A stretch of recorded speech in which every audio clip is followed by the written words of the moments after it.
सभी को जय सिया राम। रामचरितमानस उत्तरकांड दोहा संख्या 6। यहाँ तक हम लोग पढ़ चुके थे, तो इसको पढ़ते हुए बस आगे बढ़ते हैं। भेट्यु तनय सुमित्रा राम चरण रति जान, राम ही मिलत कैकेयी हृदय बहुत सकुचानी।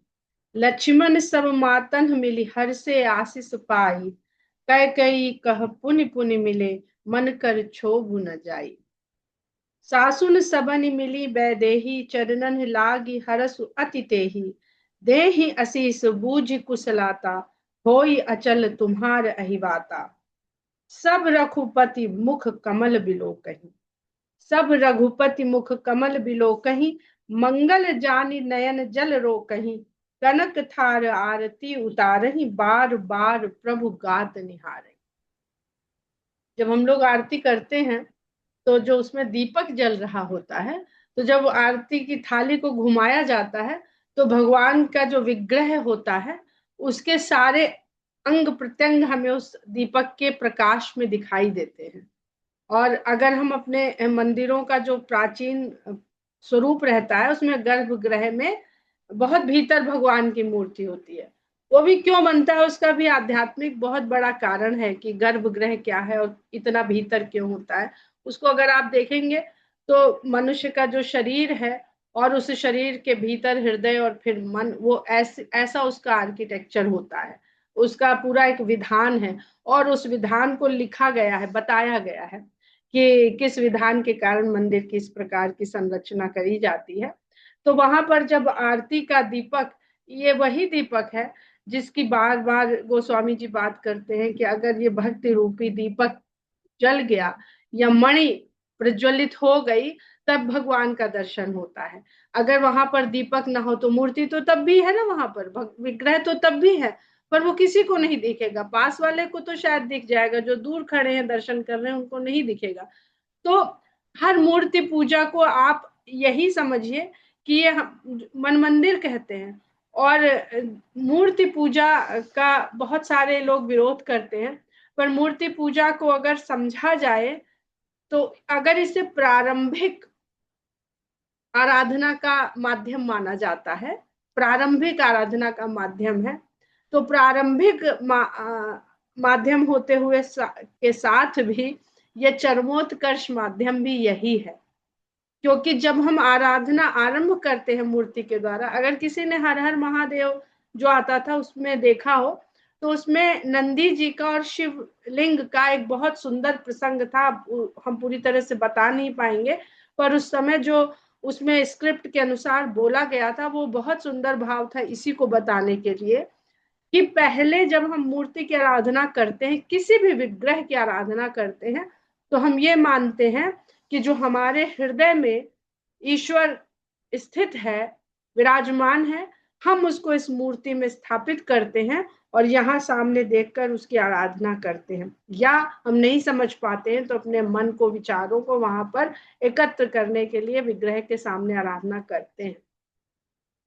लेकिन जब भगवत कृपा से हम भक्ति के उस मार्ग में चल पड़ते हैं, तब हमें यह बोध हो जाता है कि हमने हमने नहीं कहीं से ईश्वर को निकाल के यहाँ स्थापित करा है। ईश्वर स्थापित है, जिस प्रकार वो हमारे मन में स्थापित है उसी प्रकार वो हर जड़ तत्व में स्थापित है। इसको भरत जी ने बहुत अच्छे से समझा। उनको भगवान के विग्रह की भी आवश्यकता नहीं, उन्होंने तो भगवान की चरण पादुका को राम मान लिया।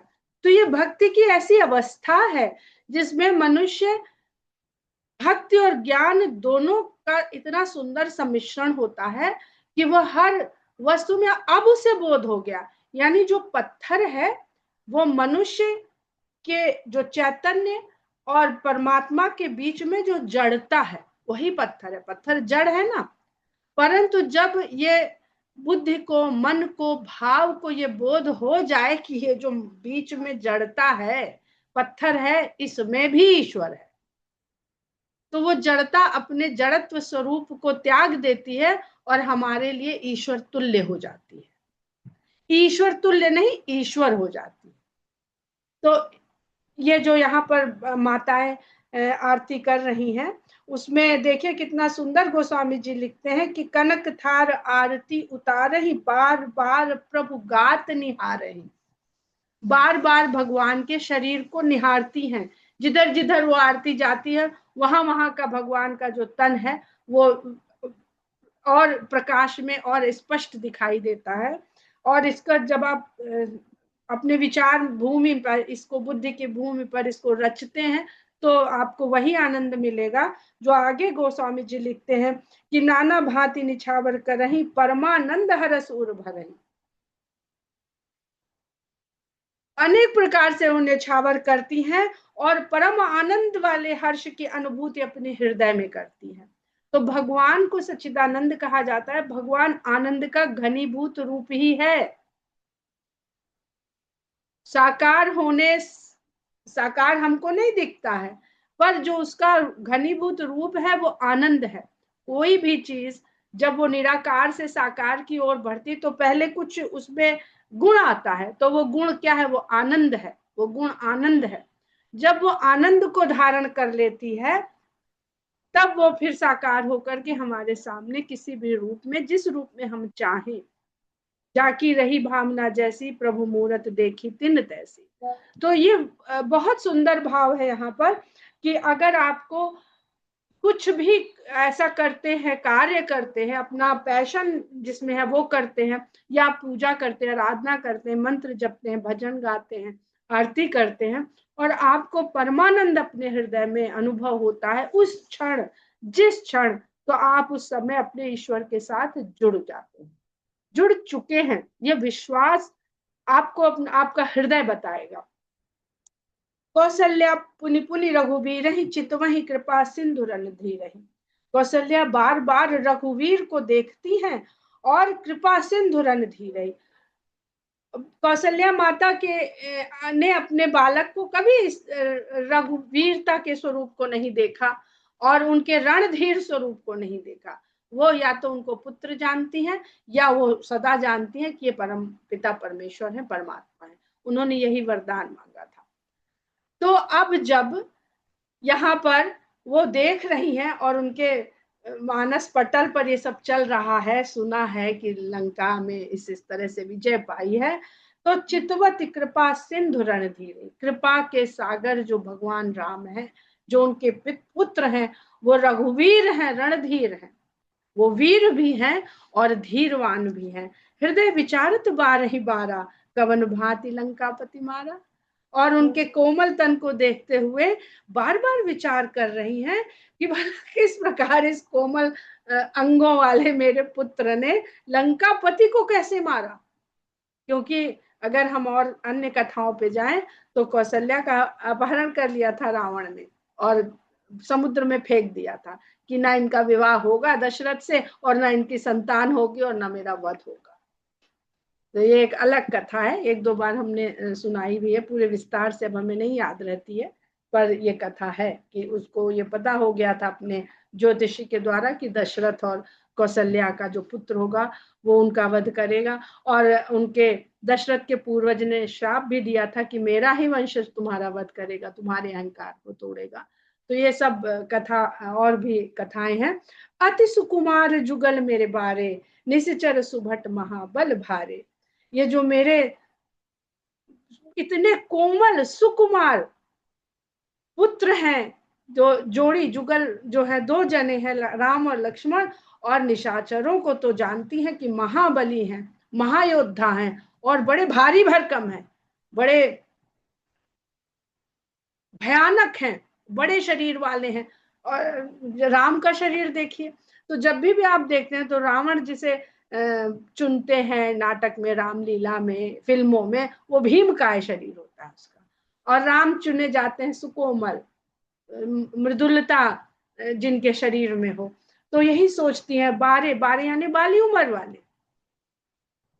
तो ये तो भी बिल्कुल बालक जैसे बाले हैं, बारे हैं। तो माता के लिए जो अपनी संतान है वो सदा बच्चा रहती है। ये भाव यहाँ पर गोस्वामी जी बड़े सुंदर, बड़े मातृत्व, बड़े ममत्व के साथ लिख रहे हैं। लक्ष्मण और सीता सहित प्रभु ही बिलोकति मातु, परमानंद मगन मन पुनि पुनि पुलकित गातु। लक्ष्मण और सीता के सहित माता भगवान को देख रही हैं और परमानंद में उनका मन मगन है, और उस परमानंद की अनुभूति करते हुए उनका शरीर बार बार पुलकित हो रहा है। इस समय कौशल्या माता अपने पुत्र के दोनों अवस्था में इस समय वो व्याप्त हो रही हैं। जो उन्होंने उनके पुत्र के रूप में आए हैं वो पुत्र भाव से भी पूरी तरह से भरी हुई हैं, और चूंकि उन्होंने वरदान मांगा हुआ था कि हमें सदा ये बोध रहे कि आप परमात्मा हैं, तो उस भाव से भी वो पूरी तरह व्याप्त हो रही हैं। तो उनके मन में दोनों भाव आ रहे हैं, पुत्र को लेकर के जो कोमल है, जो उनका बालापन है, जो बालपन है, उसको भी वो पूरी तरह जी रही हैं, और परमानंद जो परमेश्वर के सानिध्य से सम्मुख होने से जो परमानंद की अनुभूति होती है वो उसको भी जी रही हैं। तो सगुण भक्ति का, द्वैत भक्ति का ये बहुत सुंदर आनंद होता है। लंकापति कपीस नल नीला जामवंत अंकत शुभशीला हनुमदादि सब बानर बीरा धरे मनोहर मनुज सरी। विभीषण, सुग्रीव, नल नील, जामवंत, अंगद आदि सभी शुभशील वाले, शुभ आचरण वाले, सुंदर स्वभाव वाले, सुंदर व्यवहार वाले हनुमान के साथ जितने भी वीर वानर वहां पर अयोध्या में इस समय उपस्थित हैं, सबने मन को हरने वाला मनुष्य शरीर धारण किया। तो इससे क्या पता चलता है कि वो है ना, जैसा देश वैसा भेष।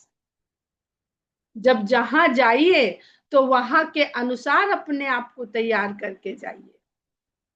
मनुज का शरीर धारण किए हैं, कभी विप्र बन जाते हैं हनुमान। जब यहाँ तो सभी ने मनुज का शरीर धारण कर लिया है, तो ऐसा लगता है जैसे कि सबकी एक अपनी परंपरा रही होगी, सबकी अपनी एक पोशाक रही होगी, सबका अपना एक प्रतीक रहा होगा। जैसे रावण ने कहा कि कपि के ममता पूछ पर, रावण के दरबार में, तो ऐसा लगता है कि जैसे हम, हमारे जो सिपाही होते हैं, सैनिक होते हैं, जो फौज होती है, सेना होती है, वो अपने झंडे के लिए अपने प्राण देती है, किसी व्यक्ति के लिए प्राण नहीं देती।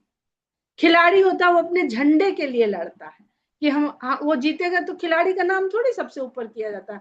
वो जिस झंडे के लिए अपने को प्रतिनिधित्व कर रहा है राष्ट्र का, वो राष्ट्र ध्वज उसका जो है उठाया जाता, ऊपर किया जाता। तो ऐसा लगता है कि ये प्रतीक है जो नगरीय सभ्यताएं हैं, वहां पर ध्वज है, पताकाएं हैं उनके प्रतीक के रूप में, और जो वनों में रहने वाले समुदाय हैं उनके अपने प्रतीक उस तरह के हैं जो उनके आसपास का वातावरण है।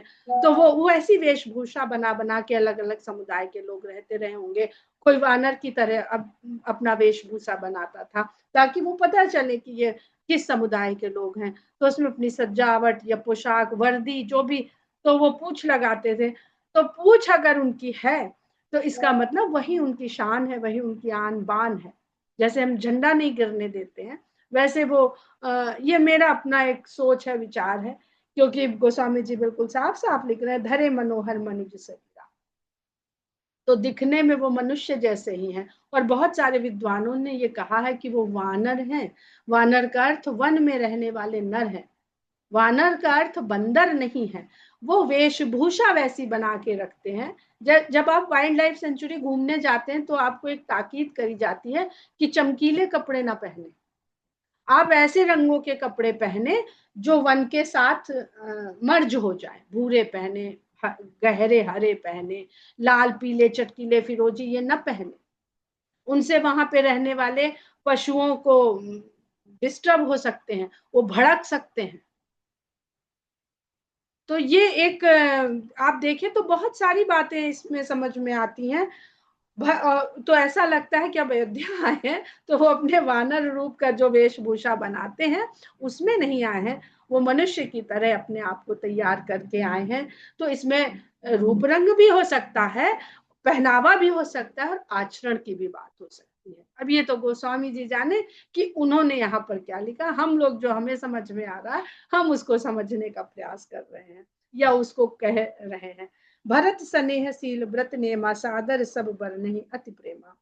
भरत जी के स्नेह को, शील को, और उनके जो उन्होंने अपने जीवन को पालन करने में जिस व्रत संयम नियम का आचरण अपने धारण किया है, सब उसको देख रहे हैं, और उनके अत्यधिक प्रेम को जो राम के प्रति है उसका आदर्श सहित सब वर्णन कर रहे हैं। क्योंकि जो भगवान के समीप होता है उसे लगता है कि भगवान से हम सबसे अधिक प्रेम करते हैं और भगवान मेरी चिंता बहुत करते हैं।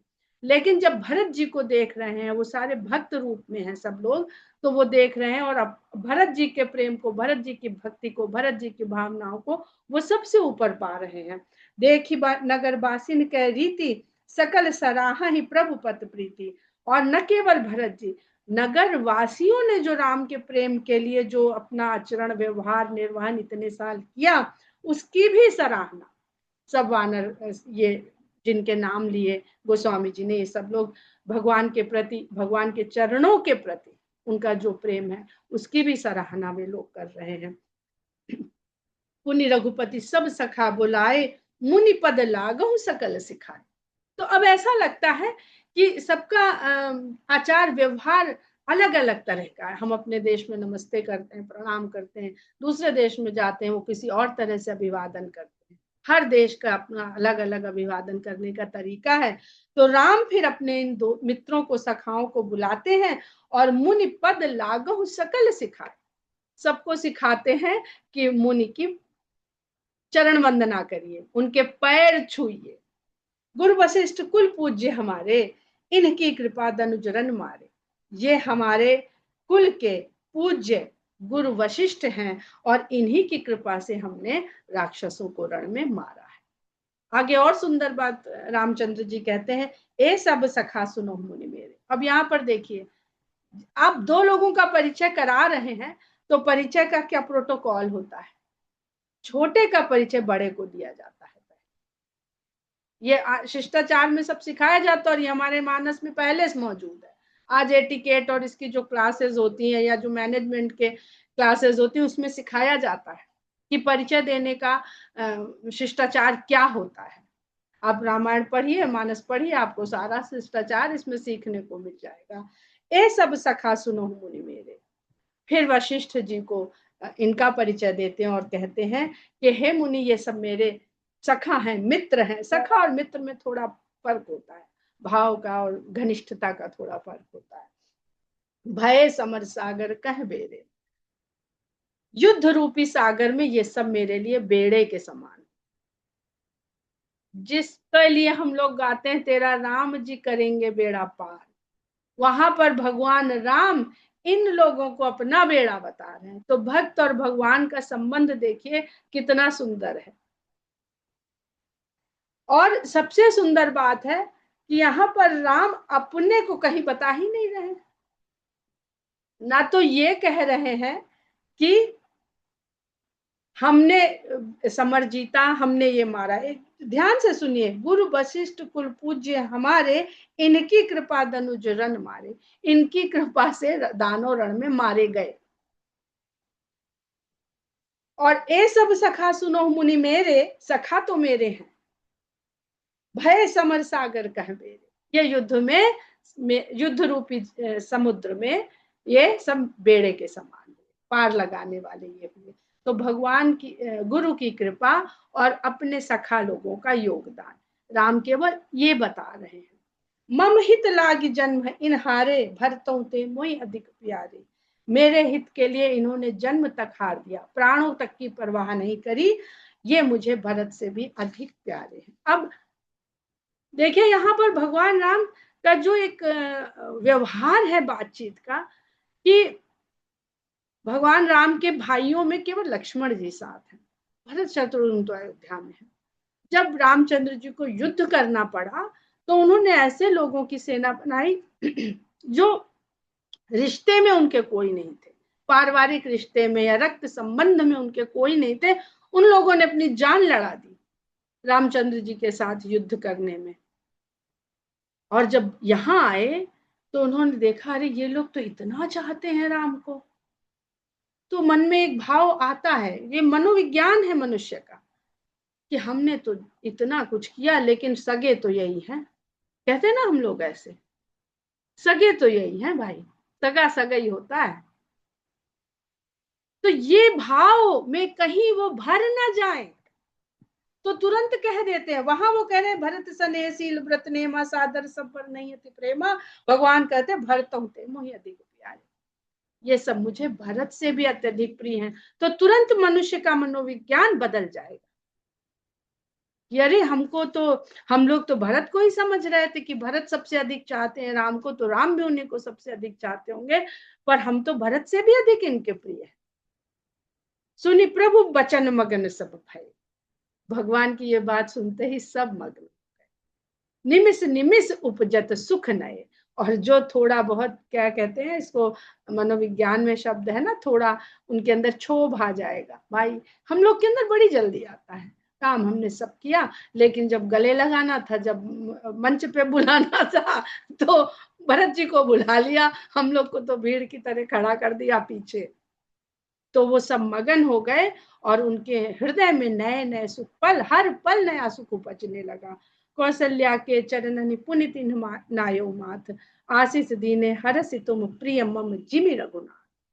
उसके बाद सभी वानरों ने कौशल्या माता के चरणों में शीश नवाया, पुनिति नायो माथ, मस्तक नवाया। और कौशल्या माता ने भी उन्हें हर्ष के साथ क्या आशीर्वाद दिया कि तुम प्रिय मम जिमि रघुनाथ, तुम मुझे वैसे ही प्रिय हो जैसे रघुनाथ मुझे प्रिय है। सुमन वृष्टि नभ संकुल भवन चले, सुख कंद चढ़ी अटारिन देखई नगर नारी नर। देवताओं ने इस दृश्य को देखते हुए पुष्प की वर्षा से आकाश भर दिया और अपने अपने भवन में सुख के साथ भवन चले सुख कंद। सुख कंद भगवान राम अपने भवन की ओर अब चल पड़े। चढ़ी अटारिन देखे नारी। अब देखिए सुंदर दृश्य, कैसी कल्पना करिए कि नगर के आरंभ में ये सारे भेंट हुआ, सब स्वागत हुआ, मिलन हुआ, और उसके बाद भगवान महल की ओर चल रहे हैं। पीछे पीछे पूरा समाज चल रहा है और अटारियों पर चढ़े हुए स्त्री और पुरुष इस दृश्य को देख रहे हैं। जब तक आप कल्पना नहीं करेंगे, जब तक आप उस दृश्य में डूबेंगे नहीं, तब तक आपको पूरा आनंद नहीं आएगा। कंचन कलश विचित्र संवारे, सब ही धरे सज निज निज द्वारे। सोने के कलश बहुत प्रकार से सजाए हुए सभी भवनों ने अपने अपने आगे रख रखा, सबने अपने अपने द्वार पे रख रखा था।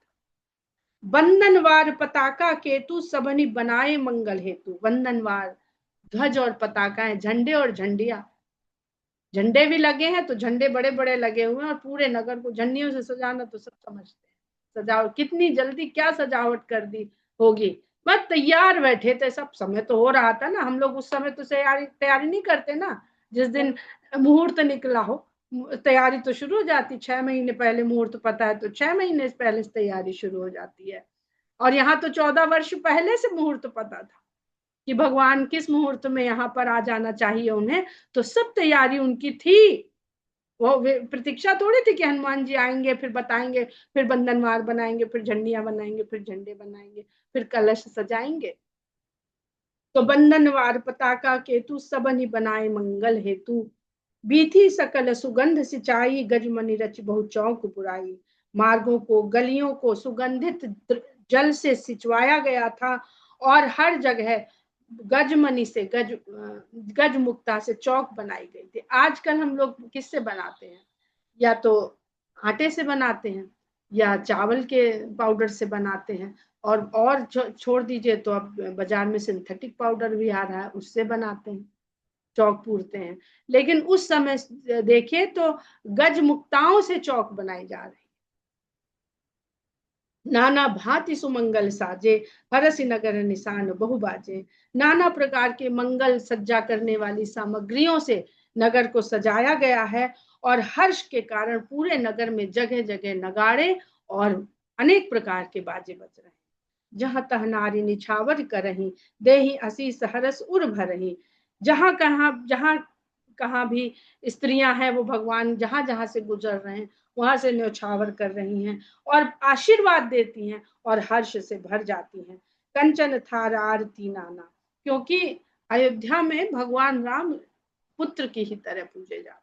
वो राम लला है तब भी थे और आज भी। कहते हैं, एक लेख पढ़ा था कि राम वनवास में जहां पर जिस भाव से रहे हैं, जो लीला वहां करी है, उनकी पूजा वहां पर उसी रूप में होती है, जिस लीला को उन्होंने जिस जगह जैसे किया है। तो अयोध्या में रामपुत्र रूप में ही पूजे जाते हैं। कंचन था जह तह नारी निछावर करही देही असीस हरस उर भरही। वो आशीर्वाद दे रही है ना वहां की स्त्रियां। तो आशीर्वाद किसको दिया जाता है? आशीर्वाद अपने से छोटे को दिया जाता है। कंचन थार आरती नाना, सोने की थालियों में नाना प्रकार की आरती सजाई गई है। जुबती सजे करही शुभ गाना, युवतियां सजा करके वो आरती के थाल ले करके मंगल गीत गा रही हैं, शुभ गायन कर रही हैं। करही आरती आरती हर के, रघुकुल कमल विपिन दिन करके। आर्त हरने वाले, दुखों को हरने वाले भगवान राम की आरती कर रही हैं। और यहाँ पर अयोध्या का दुख अब हरण हुआ उसका, जब भगवान राम अयोध्या में पधारे। बहुत सुंदर गोस्वामी जी ने लिखा है, रघुकुल कमल विपिन दिन करके, जो सूर्य कुल रूपी कमल वन को खिलाने वाले सूर्य के समान है। सूर्य निकलता है तो सरोवर में जितने कमल हैं वो खिल जाते हैं और पूरा वन जैसा बन जाता है वहां पर। पुर शोभा संपत्ति कल्याणा, नगर की जो सुंदरता है, जो संपत्ति है, जो वहां का भाव है इस समय कल्याणकारी। निगम शेष शारदा बखाना, निगम ने, शेष ने और सरस्वती सभी ने बखान किया है। त्यों यह चरित्र देख ठग रही, वो भी ये लीला देख के ठगी से खड़े रह गए हैं सब लोग, कुछ कह नहीं पा रहे हैं। उमा तासु गुण नर किमिका, शंकर भगवान कहते हैं पार्वती जी से कि हे उमा, तास गुण, उसके गुण को मनुष्य भला कैसे कह पाएगा।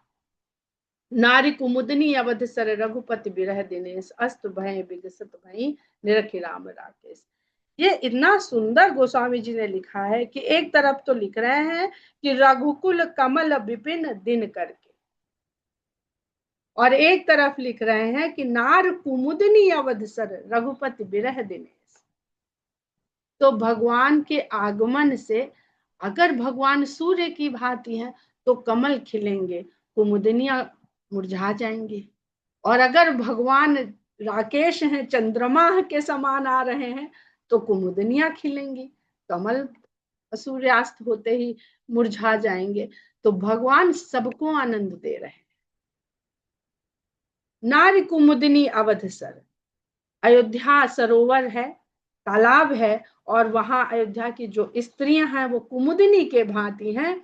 और रघुपति विरह दिनेश, रघुपति से जो विरह हुआ है वो सूर्य है, क्योंकि कुमुदिनियां तो मुरझा गई सूर्य के उदय होने से। अस्त भय विगसत भई, अब वो सूर्य विरह रूपी जो भगवान का जो विरह था वो सूर्य था इनके लिए, वो जैसे ही अस्त हुआ तो कुमुदनियां भी खिल गई। निरखी राम राकेश, राम रूपी चंद्रमा को देख करके वो खिल गई। हो ही सगुन शुभ विविध विधि, बाजहि गगन निशान, सारे सुंदर शगुन हो रहे हैं, अनेक प्रकार के नगाड़े बज रहे हैं और आकाश तक उनका स्वर जा रहा है। पुर नर नारी सनाथ करि भवन चले, अयोध्या के स्त्री पुरुषों को सनाथ करते हुए भगवान अपने भवन की ओर चल पड़ते हैं। जब भगवान भवन में पहुंचेंगे तब मंदिर बन जाएगा। अभी भगवान मंदिर उस भवन में नहीं है तो वो मंदिर नहीं है। जब भगवान प्रवेश करते हैं तब कोई भी भवन मंदिर बन जाता है। यहाँ पर एक और विचार मन में आया कि भगवान तो जिस दिन आए तो उस दिन दीपावली हम लोग मनाते हैं। अब दीपावली में तो अमावस होती है, तो अगर रात है, संध्या है, तो सूर्य नहीं है, और रात है तो चंद्रमा नहीं है। आप जरा देखिए, लेकिन भगवान राम सूर्य भी हैं, चंद्रमा भी हैं। भौतिक सूर्य और चंद्रमा हो चाहे ना, तो भौतिक सूर्य के उगने से कमल खिलते हैं और भौतिक चंद्रमा के उगने से कुमुदनी खिलती है। पर भगवान राम इन भौतिकता से परे हैं, वो भाव रूपी सूर्य और चंद्र हैं। इसलिए मन के भाव रूपी सूर्य और कमल दोनों खिलते हैं जब राम का उदय हृदय में होता है। अब क्या गोस्वामी जी जानते नहीं थे कि ये तो दीपावली की रात है? उनके समय पे भी दीपावली मनाई जाती थी, पर उन्होंने यहाँ पर स्पष्ट कर दिया है इस बात को। क्या भक्ति भाव है गोस्वामी जी का, अद्भुत भक्ति भाव है। उनके लिए राम के अलावा कुछ मायने ही नहीं रखता है। संसार मायने नहीं रखता, तो सब संसार भी तो भौतिक ही है। तो संसार का जितना हमारा सौर मंडल है, चाहे ब्रह्मांड, सब भौतिक है। पर भक्ति एक ऐसा भाव है कि जिसमें मनुष्य का मन, बुद्धि, चित्त, ये सबसे भौतिकता परे हो जाती है। और जब ये सब परे हो जाता है तो अहंकार का अपने आप लोप हो जाता है। और इसलिए गोस्वामी जी का जीवन देखे तो वो जीवन भर दीन बने रहे। उनको दीनता प्यारी ही इसलिए थी कि वो दीन नहीं होते तो भगवान नहीं मिलते। इसलिए जो उनको गुण मिला, जो उनको कवित्व मिला, उन्होंने उसको भी नहीं अपना कोई गुण के रूप में स्वीकार किया कि अगर ये स्वीकार कर लेंगे, धन वैभव ही खाली थोड़ी ना अहंकार है, गुण भी तो अहंकार है।